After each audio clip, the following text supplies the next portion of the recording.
soy Nelson Nilo, terapeuta ocupacional de la unidad de neuropsiquiatría infantil. Lo que hoy vamos a hablar un poquito es juntar un poquito lo que acaba de plantear la doctora con harto argumento médico, ¿verdad? Y científico detrás. Y yo les voy a explicar un poquito el porqué de la intervención temprana, el porqué digamos, de la familia y la importancia que tiene en la actualidad en la intervención temprana, incluir el proceso familiar, ¿ya? Y cómo la intervención temprana también beneficia o se justifica en el manejo de las distintas conductas a nivel cotidiano, que son obviamente llamadas conductas problemáticas a veces también, en edades más tardías, ¿ya? Entonces, un poco desde ahí voy a partir y las preguntas esperamos después poderlas contestar en lo posible. Bueno, ¿por qué es importante? Nosotros cada vez avanzamos más y, como dice la doctora, la prevalencia aumentó, el cerebro es más plástico y en edades tempranas ya es importante intervenir, ¿ya? Se estratifica dentro de la epigenética, pero también se puede abordar desde la neurociencia también, ¿no? ¿Por qué este cerebro es importante intervenirlo tan tempranamente? Nosotros en el hospital estamos generando un programa hacia APS, como dijo la doctora, que es nuestro camino, poder avanzar hacia la detección más temprana todavía, y la atención primaria de salud es la que tiene todas las ventajas, digamos, de poder hacerlo, porque reciben los niños tempranamente y porque tienen también los recursos profesionales, que yo creo que es importante validarlos desde ahí, y tienen el contacto también, el contacto de redes, ¿cierto?, a nivel comunitario. Hoy día se llaman CESFAM, y la verdad es que ahí hay un nicho importante, tanto con la comunidad escolar, ¿no? Con la familia y con la comunidad escolar, eso quiero decir, que es lo interesante, ¿ya? Entonces la intervención temprana es importante en la detección y la intervención por todo lo que está ahí, ¿cierto? Nos permite de alguna manera establecer diagnósticos diferenciales, favorece el desarrollo y la intervención más específica del niño a niveles tempranos, ayuda a la intervención, aumenta la funcionalidad, ¿cierto? La intervención temprana previene futuras comorbilidades, que yo creo que es algo interesante. Esto es una condición neurobiológica. Y hablamos de la ansiedad, que lo último que se está hablando hoy día tiene que ver con la ansiedad, tiene que ver con la autorregulación emocional, que se establece como un estar al debe, ¿no? ¿Por qué? Porque los niños más grandes que tienen trastorno del espectro autista, adolescentes y adultos, empieza a verse que efectivamente no hay tanta regulación de las emociones, como decía la doctora, ¿ya? Frente a voy a llegar tarde, reaccionan mal, pésimos, ofuscan, nos buscan el control interno que nosotros buscamos, ¿ya? Que es que sí, no, mejor voy a llamar, no voy a llamar, mejor le voy a decir a una amiga que llame o un amigo que llame. Esa regulación interna que nosotros tenemos no está presente, y eso es lo que está, ¿cierto?, más dado. La comorbilidad tiene que ver con eso, la comorbilidad tiene que ver con indicadores de salud mental también, que se establecen desde el entorno hacia nosotros, y la condición es neurobiológica. Entonces tenemos que tratar de cuidar esos elementos, que sea lo más neurobiológico posible, digo.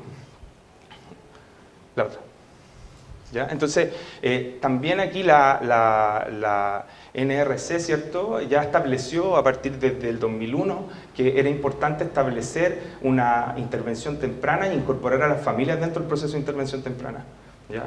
Y esa incorporación se establece dentro de lo que está ahí, o sea, de lograr logros significativos, habilidades funcionales y en entornos naturales, ¿ya? Y empezaron a incorporar este concepto que tiene que ver con el coaching a familia, ¿ya? Y lo que uno hace en estas intervenciones tempranas, donde incorpora a la familia, no es solo una intervención, ¿cierto?, de acompañamiento a los padres y conocimiento indirecto, que es lo que habitualmente estamos acostumbrados, que intervenimos a puertas cerradas como profesionales, ¿cierto?, del área, y le contamos cómo estuvo, hacemos una devolución nomás de cómo está el niño. La idea es efectivamente incorporar a los padres en etapas tempranas, ¿cierto? Y cuando hay algunas otras problemáticas en etapas más tardías, también a lo mejor incorporar a la familia dentro del proceso de intervención del niño, justo ahí en ese momento, ¿ya? Y nosotros estamos acostumbrados a eso, a la psicoeducación, a la coordinación de cosas que pasan después de haber hecho las sesiones, pero en la intervención mediada por padres es una técnica un poco más directa y lo que uno hace es atacar el núcleo del autismo, o del trastorno espectro autista, ¿cierto? La comunicación social, la imitación y el juego, y nos va a ayudar en todo esto que posteriormente tiene que ver con la regulación emocional y las conductas que son más bien disruptivas o conductas problemas. Los modelos de intervención temprana, entonces, uno logra esto que veíamos anteriormente, ¿cierto? Los logros significativos, las habilidades funcionales en los entornos naturales, que es lo más importante, la participación de los padres. ¿Por qué? Porque hay mayor intensidad de intervención, ahí se generalizan mucho más las habilidades también. No influye el nivel educativo de los padres, que eso igual es una cosa súper importante, que antiguamente se creía que sí, o sea, una persona que tenía más intelecto, tenía más instrucción, a nivel instruccional, podía acceder y entender, comprender mejor. Eso no es así. Una persona que no tiene tanta capacidad, y lo vemos en las asesorías con la gente de los consultorios donde estamos, cómo empiezan a través de la observación, la práctica, el modelamiento, el video feedback, a entender que efectivamente se puede, y agarran como la hebra de esta lanita y empieza a armarse un concepto distinto del niño, teniendo mayor sensibilidad sobre los elementos que le pasan, entendiendo que el niño no es que no quiera, sino que es que no puede. El otro. Ya, bueno, ahí también las investigaciones, ¿cierto? Lo que hacen son centrarse, todo lo que tiene que ver con los padres, ¿cierto? Centrarse, se entrena a los padres implementan estrategias y modifican estas conductas del niño. Por ahí lo veía la doctora también, lo de estrés parental, o sea, hay estudios de que establecen que las familias, los cuidadores de niños con autismo tienen mayor estrés parental que otras condiciones o otras personas con capacidades diferentes. Entonces la intervención mediada por los padres, lo que uno hace al final es generar mayor autoeficacia parental, y lo que hacemos es disminuir el estrés, y yo más adelante les voy a mostrar un grafiquito chiquitito de dos, digamos, elementos que han pasado cuando hacemos intervención temprana, ¿cierto? Y se disminuye el estrés, y que se disminuye del estrés al final. O sea, el estrés se mantiene, uno podría decir, pero hay interacciones que mejoran.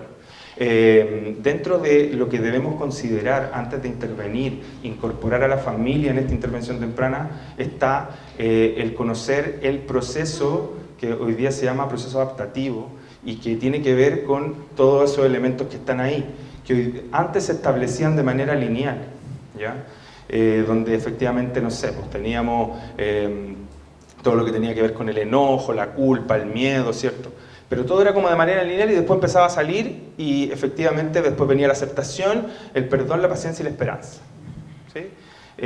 Hoy día no es así, y en casi todos los procesos adaptativos lo que sucede es que esto circula, ¿ya? No es lineal, circula todo el tiempo, y va a depender del desafío que esté puesto fuera, es cómo yo empiezo a tolerar o cómo yo me siento en ese momento. O sea, puede ser que cuando inicio la etapa preescolar existía mucho miedo, mi hijo generó muchas habilidades, bueno, y empecé a pasar por toda esta etapa, ¿cierto? Y llegué a la aceptación posteriormente, pero entro a primero básico, por ejemplo, y puede reeditarse todo esto nuevamente, ¿sí? Eso es importantísimo tenerlo en cuenta, tanto las familias como las personas que estamos haciendo intervención, ¿ya? Porque esto a veces se nos pierde un poquito y tendemos mucho a la crítica, ¿ya?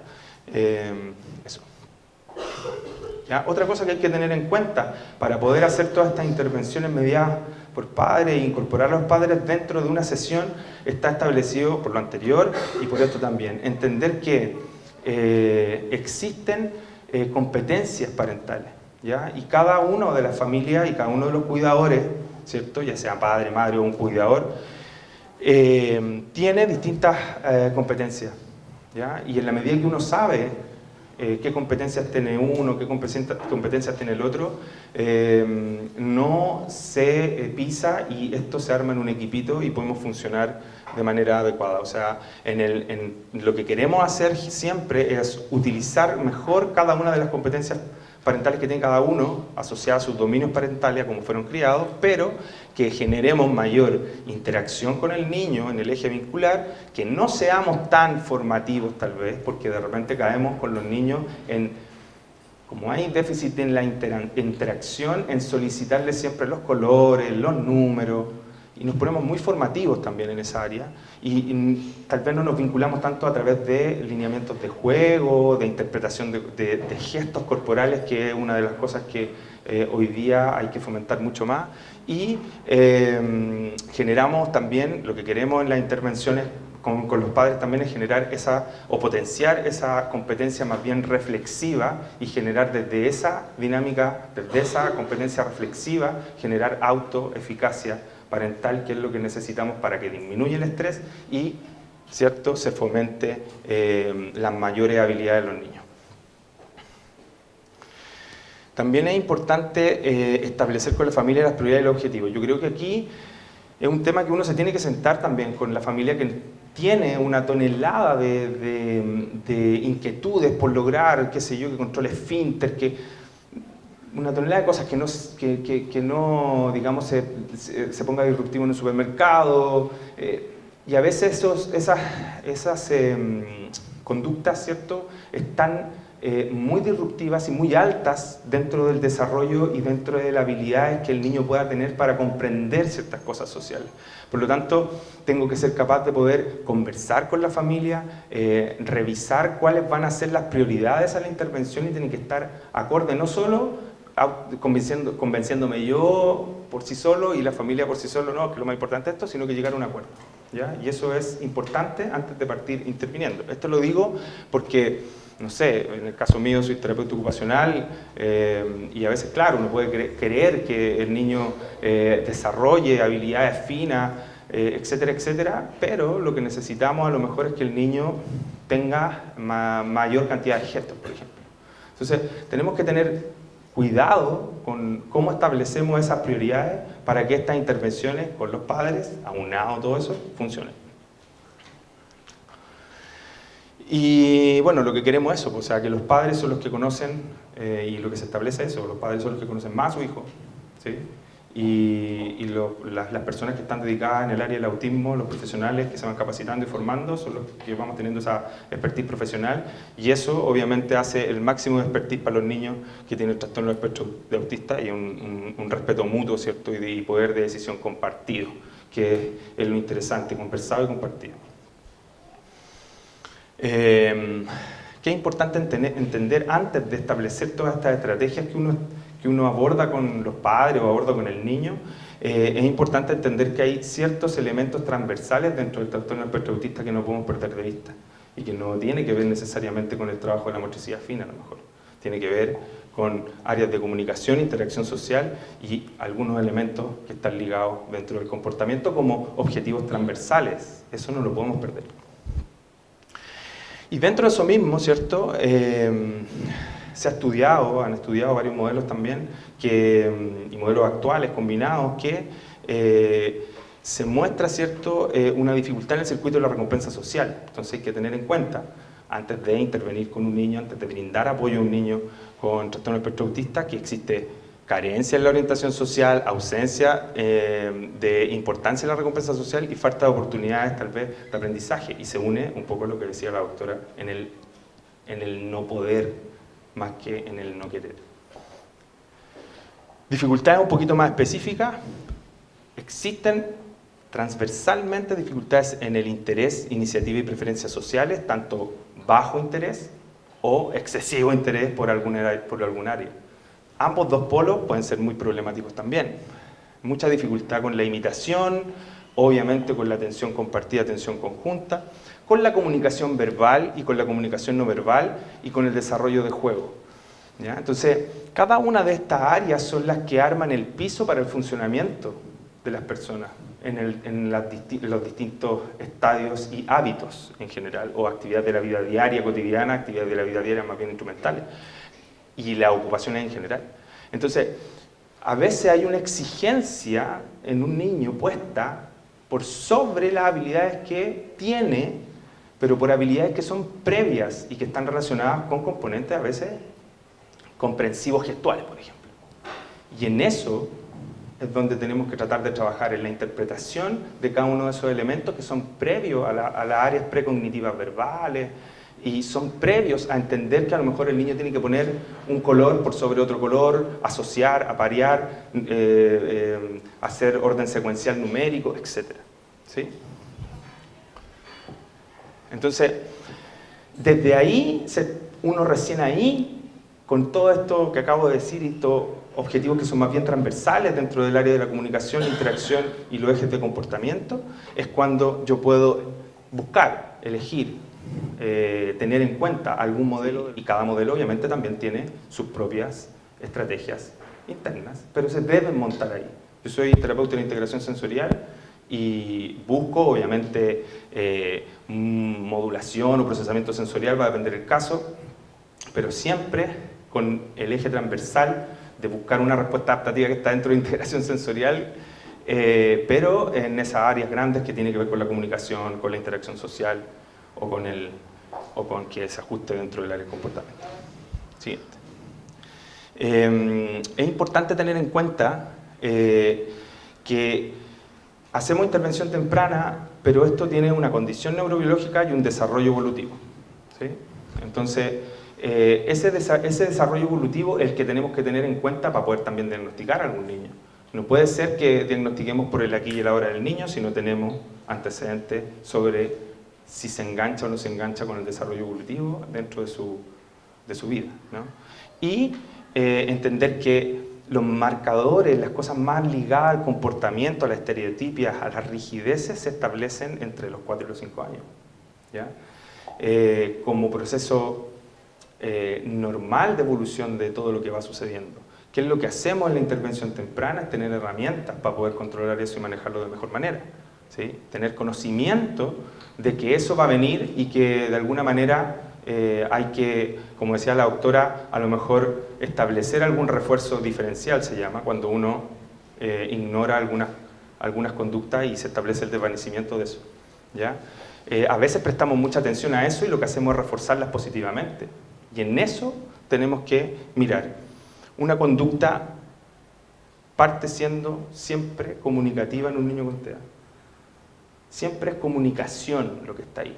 Depende de nosotros la interpretación de eso, ¿sí? Claramente, si yo no entiendo inicialmente qué es comunicación y el niño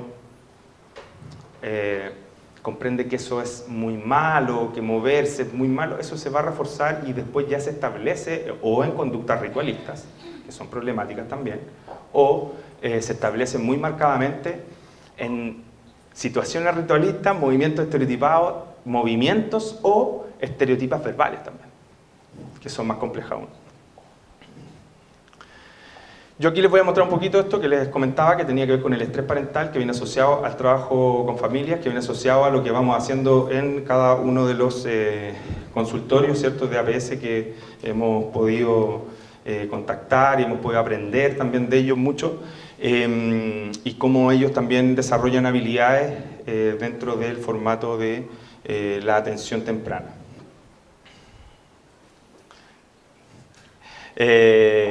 Entonces, lo que hacemos es hacer una planificación, hacemos una primera parte también, o sea, una planificación, una implementación y una evaluación.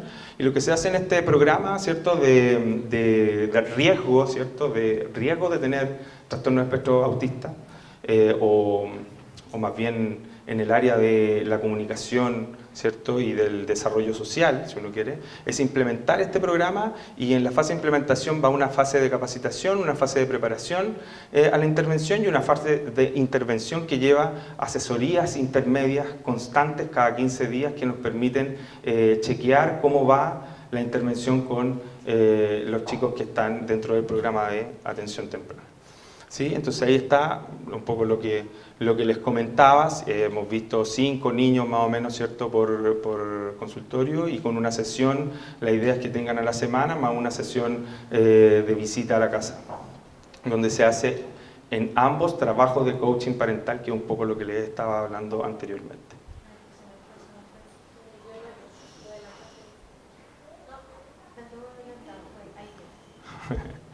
No sé dónde qué, pero bueno. Lo interesante de esto es que al hacer este trabajo con los consultorios, hemos visto que, si ustedes no se nota ahí, pero hay un límite arriba que tiene que ver con el estrés parental. Esta es una escala de estrés parental que se llama PSI, que la deben conocer, que permite, ¿cierto?, una pauta abreviada, ¿cierto?, para evaluar el estrés parental, pero no es una pauta específica para el autismo, eso lo voy a dejar súper claro.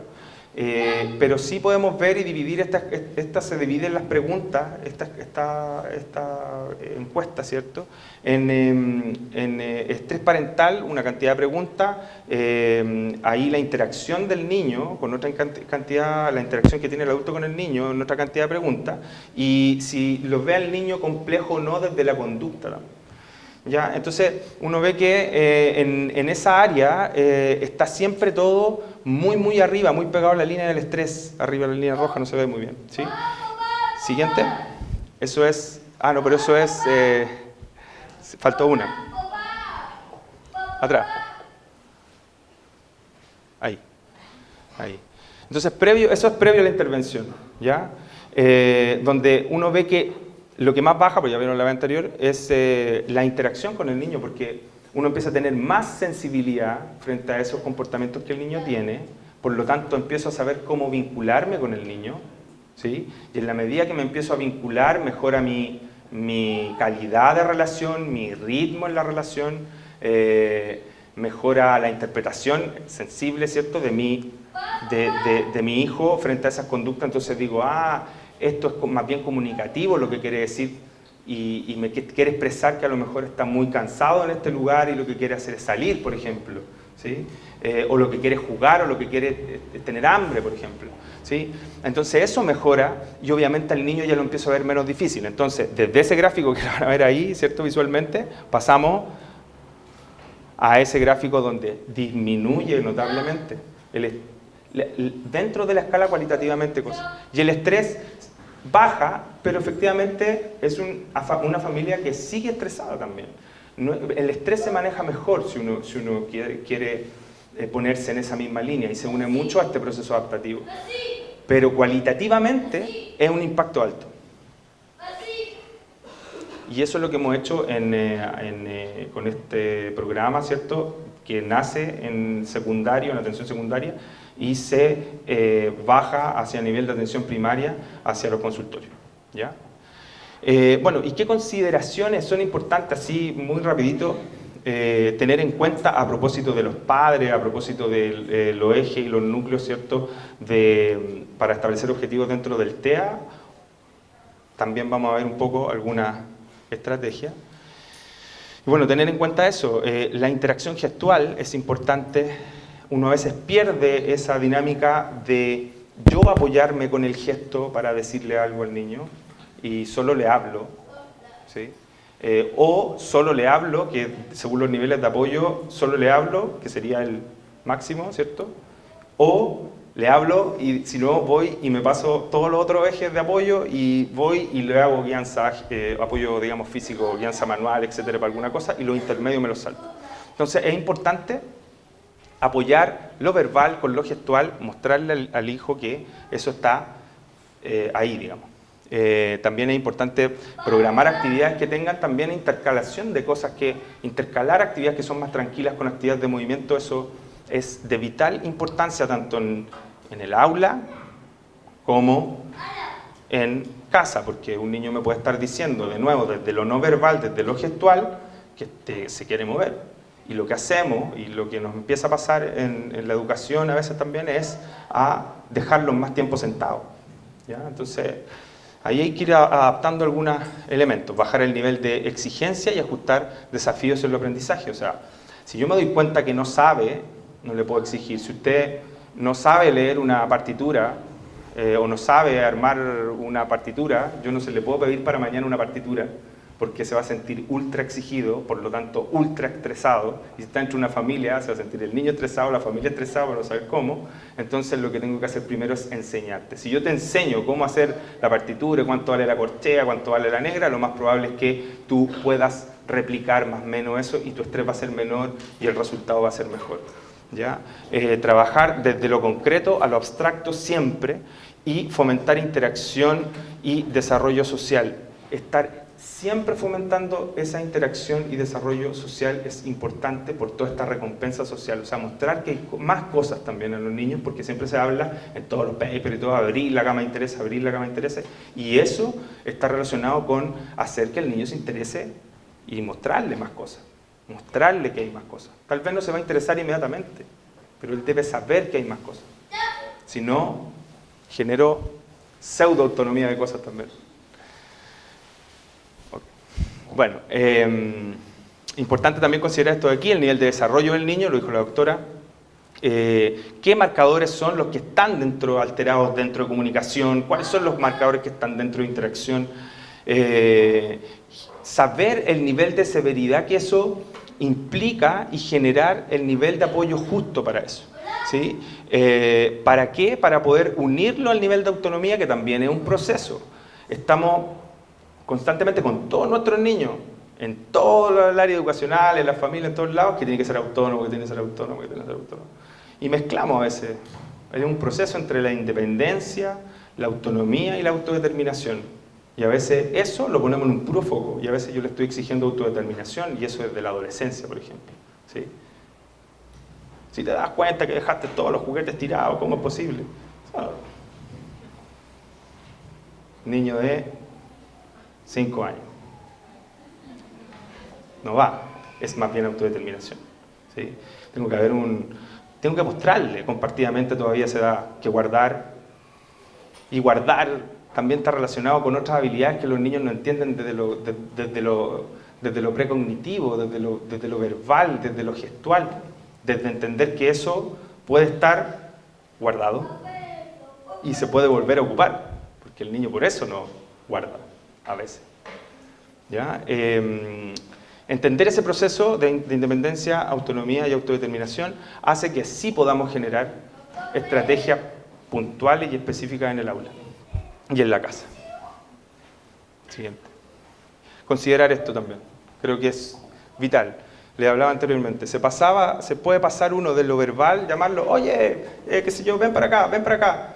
Nada, no hago ni un gesto, ven, o lo llamo por el nombre, no viene, entonces voy y lo voy a buscar y lo llevo. O sea, donde quiero. ¿Por qué nos saltamos eso? ¿Sí? Hay que detenerse un poquito más y generar a lo mejor un apoyo gestual, ir allá y apoyarme con lo verbal, allá vamos, ¿sí? O le voy a entregar algún modelo también, le voy a demostrar, ¿sí? Quiero acá, siéntate acá, me siento yo y después él, ¿sí? Y si no, o dejar algo, por ejemplo, los zapatos que lo van a dejar ahí. O sea, no puedo decir dejar los zapatos allá. Si no funcionó ahí, bueno, agarraré yo el zapato y los voy a poner acá los zapatos. Y le pido de nuevo que lo haga. Lo modelé primero. Y él puede enganchar a través a veces de la percepción visual y la imitación y los va a dejar ahí. Tenemos ya mayor capacidad y mayor aprendizaje. No llegar al apoyo físico, y sí, efectivamente, cuando eso no está y intenté todos esos elementos, efectivamente tengo que llegar al apoyo físico, y sí, lo paso, se lo dejo. Primero tal vez voy, tomo con las manos de él, guianza manual, lo dejo, me devuelvo de nuevo a ver si él lo hace. Después lo hago, pero uno a veces se salta eso y va y lo deja, ahí va los zapatos. Y eso no generaliza ningún tipo de aprendizaje, está súper estudiado. Lo otro es esto, que tiene que ver con el querer y el poder, o el no puedo, el no quiero, y está muy relacionado con la desesperanza aprendida. ¿Ya? O sea, tengo que dar señales positivas a los niños para que aprendan, y no de que es el peor, de que no puede, porque el niño aprende así, bueno, no puedo, entonces si no puedo, ¿para qué lo sigo intentando? ¿Sí? Digo que, porque también eso para niños que son verbales es muy difícil. Para niños que son no verbales o que tienen poca habla, poco desarrollo de habla, es muy complejo porque están, insisto, muy limitados desde una cosa que se nos olvida, que tiene que ver con lo gestual, ¿sí? Tanto desde la comprensión de lo gestual del otro, del entorno, pragmáticamente hablando, como de los gestos que ellos generan y unen a sus vocalizaciones. Siguiente. Ya comprender también todo este bloqueo de oportunidades, que es importante, o sea, no... lo digo también porque uno ahí se pone muy protector de algunas cosas. La colación del niño, la asistente del colegio, del aula, la tutora también, que se ve mucho también, o en casa también puedo... El niño a veces puede ir a buscar eso a la mochila, pero yo voy, se lo saco y se lo entrego, así sin nada, ahí. ¿Ah? O le pico la naranja y se la echo en un plato y se la paso y la tengo dispuesta y le digo, siéntate a comer. Todo como llega nomás ahí. Entonces bloqueo ciertas oportunidades sensoriales, iniciales, donde puedo adquirir una naranja, le paso la naranja, no puede pelarla, le empiezo a tratar de abrir la naranja, él todavía no entiende que a lo mejor va a tener que comerse eso, pero puede que después no se lo coma, pero tengo aproximaciones a eso, ¿sí? Y va a servir para tocar una serie de otras áreas, motrices, cognitivas, etcétera, etcétera. ¿Ya? Entonces, ojo con bloquear oportunidades de desarrollo. Ha pasado también con tutoras en colegios donde la tutora es una persona que tiene que ir sacando los apoyos del niño. O sea, debería de partir encima y después ta. Pero pasa a veces que está muy encima. Y eso hace de que el niño entre en una meseta y que no tenga desarrollo de habilidades, porque le estoy bloqueando la oportunidad de desarrollo, bloqueando la oportunidad de desarrollo. ¿Ya? Eso. Debo ser facilitador. Las elecciones del niño siempre respetarlas para iniciar cosas. No es que yo voy a andar todo el día siguiendo al niño y hay que ver en qué fase está cada niño, pero sí, inicialmente no puedo llegar y sacarle algo que tiene encima, por ejemplo, por muy repetitivo que sea. Lo tomó, es súper repetitivo, bueno, ahí, si yo sé que es muy repetitivo e interfiere en el entorno, fui yo el que no actuó moviendo ese entorno con anticipación, esa palabra uno lo escucha harto, moviendo ese entorno y sacando eso antes de que el niño llegara, por ejemplo. Pero si ya llegó y yo cometí el error y lo tomó, tampoco puedo llegar y sacárselo. ¿Sí? Se desespera. O cuando están trabajando algunos elementos comunicativos pasa lo mismo. Quieren el dame y dame eso y se le acabaron las cosas, entonces le empiezan a robar. A robar lo que ya sacó. Entonces el niño se desespera también frente a eso. Siente que, como cualquiera de nosotros, si está escribiendo ahí, yo le saco la hoja. Se desespera. Esas reacciones las tienen muy marcadas a veces. Pero tengo que saber interpretar qué es lo que él me quiere decir con ese elemento de llanto, ¿sí? De irrupción, de pararse, de agitarse o de aumento de su estereotipo. ¿Ya? Entonces hay que hacer refuerzos de intento, los refuerzos también tienen que ser naturales. No puedo llegar y hacerlo una vez tampoco 10.000 veces, pero sí tengo que dar refuerzos a cada uno de esos intentos para que se generalicen los aprendizajes. Tengo que hacer los refuerzos naturales y contingentes, o sea, la misma actividad por sí sola genera cosas que al niño socialmente lo repercuten, ¿cierto? Y que lo hacen querer de nuevo. Interesarse primero, motivarse después. ¿Sí? Entonces, no es que yo ocupemos todos estos stickers y esas cosas para poder generar motivación en los niños, porque eso es aprobado que no sirve. ¿Ya? El niño se focaliza en ese estímulo externo o refuerzo tangible y la cosa no sirve. ¿Sí? No en el proceso. Entonces, tiene que ser en esa dinámica social. Al niño le tiene que gustar comerse la comida no porque tiene la tabla o no porque yo le voy a dar un sticker, sino que tiene que aprender que eso le gusta, hay que buscar el placer. A veces se nos olvida en esa actividad ocupacional de que, por ejemplo, la alimentación es no solo un hábito nutritivo, sino que también es un hábito que genera placer. Todos nos juntamos a comer, a veces a compartir. Y eso se nos olvida con los niños porque estamos muy focalizados en la nutrición, ¿no? Que se tiene que nutrir. Se suma ahí disfunciones sensoriales que puedan tener en cada nivel. ¿Ya? Y lo otro importante es intercalar tareas, o sea, variar, hacer variaciones del mismo objeto, la misma situación, pero también intercalar con otras tareas. ¿Ya? Y probar cómo vamos con intercalar ese tipo de cosas. Siguiente.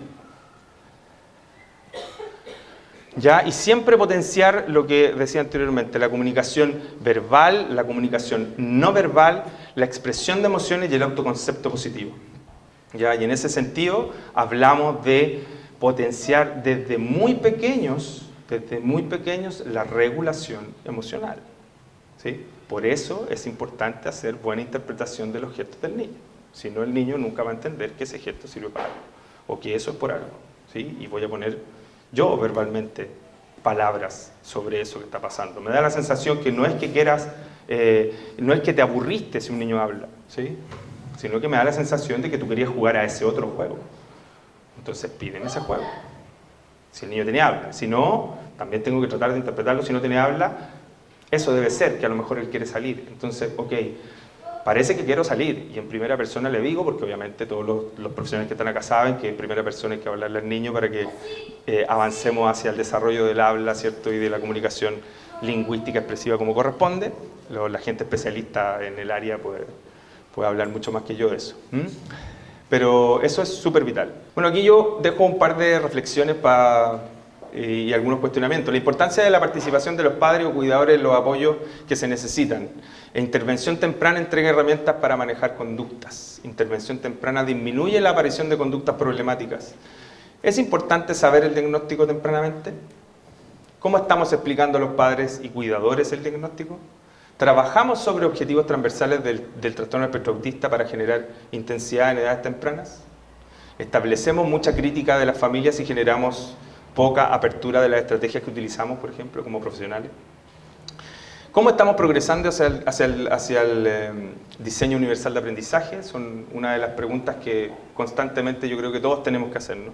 Así que, eso. Muchas gracias.